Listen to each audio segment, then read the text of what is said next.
नमस्कार, मैं हूं संजय पाठक और आप देख रहे हैं प्रेस 15। उसे गुमा है कि मेरी उड़ान कुछ कम है, मुझे यकीन है कि ये आसमान कुछ कम है। इन पंक्तियों में छुपे हौसले को हल्द्वानी की होनहार बेटी प्रियंका दुर्गापाल ने सच साबित करके दिखाया है और ये इस वक्त वो प्राउड फैमिली मेरे साथ मौजूद है और खुद प्रियंका मेरे साथ मौजूद हैं। आइए उनसे बात करते हैं किस तरीके से संघर्ष से सफलता की एक कहानी आज उनके सामने आई है। प्रियंका, सबसे पहले तो बहुत बहुत स्वागत है आपका। धन्यवाद धन्यवाद। ये बताइए प्रियंका, आज यह सफलता शोर मचा रही है, काफ़ी तारीफ़ें हो रही हैं, आपको बधाइयाँ मिल रही हैं, परिवार में खुशी का कोई ठिकाना नहीं है। ये बताइए किस तरीके से ये यात्रा, आपकी जो एजुकेशन जर्नी थी, ये शुरू की आपने हल्द्वानी में और फिर आज ये परिणाम सामने आया। मैंने अपनी प्रारंभिक शिक्षा दर्पण चिल्ड्रन गार्डन स्कूल से करी थी 5th क्लास तक। उसके बाद मैं आर्यमन विक्रम बिड़ला स्कूल चली गई थी। वहाँ से मैंने 6th से 12th तक मैंने वहाँ से पढ़ाई करी थी। उसके बाद मैं वनस्थली विद्यापीठ से मैंने BSc और MSc स्टैटिस्टिक्स से वहीं से करा था। उसके पश्चात मैंने इस परीक्षा की तैयारी स्टार्ट करी थी। प्रियंका, ये बताइए, अब आपका सिलेक्शन जो है, आपने UPSC की जो ISS परीक्षा है, इंडियन स्टैटिस्टिकल सर्विसेज, भारतीय सांख्यिकी सेवा, आप उसमें अधिकारी बनने जा रही हैं।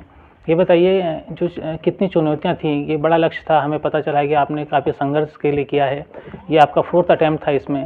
ये बताइए, जो लोग परीक्षा की तैयारी करते हैं, छोटी छोटी बातों में निराश हो जाते हैं, उनके लिए क्या कहना चाहेंगी?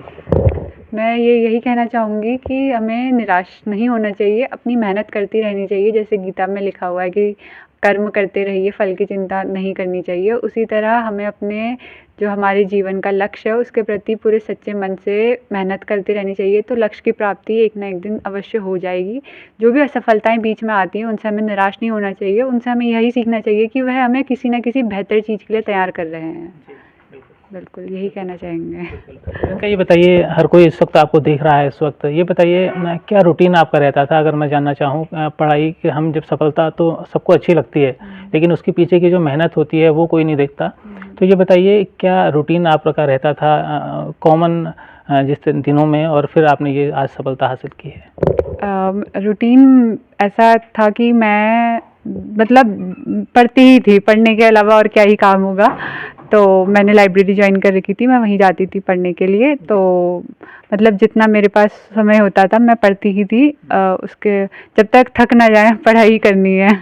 तो बस यही सुबह उठ के अपना डेली वाला काम किया, उसके बाद फिर पढ़ाई करी है। दिन में लंच किया, फिर पढ़ाई करी और डिनर, फिर पढ़ाई, यही है रूटीन। प्रियंका, आज का जो वक्त है, सोशल मीडिया का दौर है, स्मार्टफोन हर किसी के पास होता है। ये बताइए क्या सोशल मीडिया ने आपको भी प्रभावित किया आपकी पढ़ाई की स्टडी के दौरान? किस तरीके से आपने इसको मैनेज किया, ये थोड़ा सा बताइए।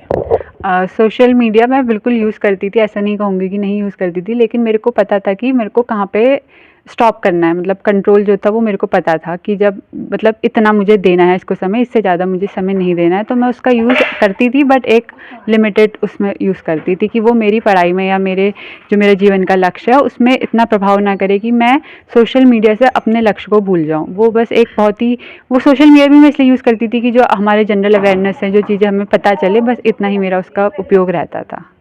प्रियंका, आपसे जानना चाहूँगा कि क्या किस तरीके से परिवार का माहौल भी बहुत ज़रूरी होता है जब हम इतनी बड़ी सफलता हासिल करते हैं? तो ये बताइए, माता पिता आपके साथ बैठे हैं, मेरे साथ फ्रेम में आप देखिए प्राउड फादर और प्राउड मदर भी बैठी हैं, खुशी का कोई ठिकाना नहीं है, उनसे भी बात करेंगे। लेकिन प्रियंका, आप ये बताइए, माता पिता के जो योगदान है, परिवार के जो संस्कार हैं, कितना महत्वपूर्ण होते हैं किसी भी सफल अभ्यर्थी के जीवन में? और ख़ासतौर पर जो बेटियाँ हैं, हमारा समाज अक्सर बेटियों को कमतर आंकता है, लेकिन ये बताइए जब परिवार साथ होता है तो कितनी बड़ी हिम्मत मिलती है? बिल्कुल, मेरे इस सफलता में मेरे पूरे परिवार का ही सहयोग है। उन्होंने कभी भी मेरे को ऐसे डिमोटिवेट नहीं करा, क्योंकि मेरे 4 अटेम्प्ट हो चुके थे और सेकंड इंटरव्यू था ये। तो कभी भी उन्होंने मेरे को डिमोटिवेट नहीं करा, कि वो हमेशा मोटिवेट ही करते थे कि जब भी मेरे को फेलियर होता था, मतलब मेरा एग्ज़ाम क्लियर नहीं होता था, कि कुछ भी होता था जीवन में, तो उन्होंने हमेशा मेरे से यही कहा कि निराश नहीं होना है, मेहनत करते रहनी है, अवश्य एक ना एक दिन हमें अपना लक्ष्य की प्राप्ति होगी। तो उनका बहुत बड़ा इस मेरी सफलता में बहुत बड़ा योगदान है, सभी परिवार वालों का।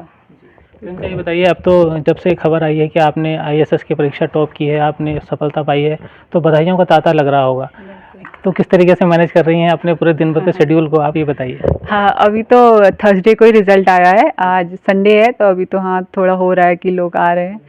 अभी तो बस यही है, फिर ले रहे हैं सबकी बधाइयाँ, सब शुभकामनाएं दे रहे हैं, तो बस बिल्कुल। प्रियंका, आखिर में क्या कहना चाहेंगे जो यूथ इस वक्त आपको देख रहा है, जो कॉलेज गोइंग है और या स्कूल की में पढ़ाई कर रहा है, वो आपको देख रहा है और चाहता है कि वो भी प्रियंका की तरह एक दिन अपने परिवार का नाम रोशन करे और अपने सपनों को पूरा करे। सबसे बड़ी बात है कि बेटी के सपने, आपके सपने खुद पूरे होंगे, परिवार तो नाच करेगा ही करेगा। ये बताइए आखिर में क्या मैसेज देना चाहेंगे जो यूथ इस वक्त आपको देख रहा है, क्या कहना चाहेंगे? मैं उन सभी से यही कहना चाहूँगी कि हमें अपने जीवन में जो भी लक्ष्य है उसकी तरफ निरंतरता से प्रयास करते रहना चाहिए। असफलताओं से हमें सीखना चाहिए, वह हमें कुछ ना कुछ जीवन में अवश्य सिखा के जाती हैं। उनसे निराश नहीं होना चाहिए। जो भी हम अपने जीवन में करेंगे, अगर हम अपनी असफलताओं से सीखेंगे तो जो भी हमारा लक्ष्य होगा वो हमें एक दिन अवश्य प्राप्त होगा। जितनी भी बीच में कठिनाइयाँ आएंगी, मुसीबतें आएंगी, उनको हमें साइड में रख के, जैसे अर्जुन ने सिर्फ मछली की आंख में निशाना साधा था, तो उसी तरीके से हमें अपने लक्ष्य की तरफ निरंतरता मेहनत करती रहनी चाहिए। बिल्कुल। तो ये थी मेरे साथ देखिए होनहार प्रियंका, जो साफ तौर पर इनकी बातों से आपको झलक रहा होगा कि क्यों उनको सफलता मिली है, क्योंकि साफ था, उनका लक्ष्य साफ था, इरादे साफ थे, नीयत साफ थी और मंजिल को पाने का इरादा पक्का था। इस वक्त देखिए प्रेम में मेरे साथ प्राउड फादर और प्राउड मदर भी हैं। दुर्गपाल जी, बहुत बहुत सबसे पहले तो स्वागत है आपका प्रेस में। धन्यवाद धन्यवाद। ये बताइए, बेटी ने आज नाम रोशन किया है, आपके संस्कारों की, आपकी परवरिश की एक जीत है। ये बताइए, खुशी का ठिकाना नहीं है? हमने सुना आपको नींद भी नहीं आ रही आजकल। बिल्कुल बिल्कुल, जिस दिन रिजल्ट आया उस दिन तो हमने जो है न भूख न नींद, दूसरे दिन भी हमको जो है बिल्कुल भूख नहीं लगी, क्योंकि खुशी इतनी थी। पहले तो हम अखबारों में देखा करते थे, तो अब आज हमारे घर में उनके माँ बापों की आंखों से आंसू, तो वही हाल हमारा भी रहा। और मैं गार्जियनों से भी कहूँगा, मतलब यानी कि जो है बच्चों के साथ जो है कभी भी जो है उनके साथ हमेशा सहयोग करते रहना चाहिए, और तभी जो है बच्चे जो है सफलता हासिल कर सकते हैं। तो आप देखिए, ये प्राउड फादर हैं और जिनको नाज है अपनी बेटी पर, और आज इस बेटी ने न केवल इन माता पिता को नाज का अवसर दिया है, बल्कि हल्द्वानी और पूरा उत्तराखंड इस बात का गर्व महसूस कर रहा है कि हमारे क्षेत्र में ऐसी बेटी है जिन्होंने यूपीएससी की IAS की परीक्षा को उत्तीर्ण किया है। प्रियंका, ये बताइए, रैंक कौन सी आपकी आई है और अब फिर किस तरीके से आप इस समय अब आगे आपके काम होने वाला है? मेरी 8th रैंक आई है। अभी हम लोग ग्रेटर नोएडा, हमारी एकेडमी है national statistical system training academy, वहाँ हमारी ट्रेनिंग होगी 1.5 साल की, 2 साल की। उसके बाद फिर हमको अपॉइंटमेंट, मतलब हमारा फिर होगा अलग, जहाँ हमें वो भेजेंगे कार्य करने के लिए। बिल्कुल बिल्कुल। मेरे साथ प्राउड मदर भी हैं। माँ जी, ये बताइए, खुशी का आपकी भी कोई ठिकाना नहीं है, क्या शब्द हैं आपके पास खुशी को बयां करने के? हाँ, धन्यवाद, आप लोगों का बहुत बहुत धन्यवाद। हम ये कह नहीं पा रही हैं, इनकी भाव मैं आपको बता देता हूँ। बहुत खुश हैं क्योंकि खुशी का ठिकाना नहीं है। एक मध्यम वर्गीय परिवार है और जाहिर सी बात है, जब बच्चे नाच करने का अवसर देते हैं तो माँ बाप की खुशी का कोई ठिकाना नहीं रहता। और यही स्थिति अभी आप देखिए, माता पिता के चेहरे पर शब्द नहीं है बोलने के लिए, क्योंकि खुशी इतनी ज़्यादा है। और इस वक्त आप देखिए, परिवार के तमाम लोग घर में आ रहे हैं और बधाई दे रहे हैं। साफ तौर पर मेहनत का काम जिस तरीके से प्रियंका ने किया है, और हम भी उम्मीद करते हैं कि इसी तरीके से प्रियंका के जीवन में इसी तरीके से खुशियाँ बनी रहें और दुर्गा का परपाल का ये पूरा परिवार है, दुर्गापाल परिवार, ये खुशियों से भरा रहे। प्रियंका, आखिर में आपको बहुत बहुत शुभकामनाएं। धन्यवाद धन्यवाद, आपका बहुत बहुत धन्यवाद, आभार। तो ये थी प्रियंका। आपको ये स्टोरी कैसी लगी ज़रूर बताइएगा। तब तक रखिए अपना ख्याल। नमस्कार।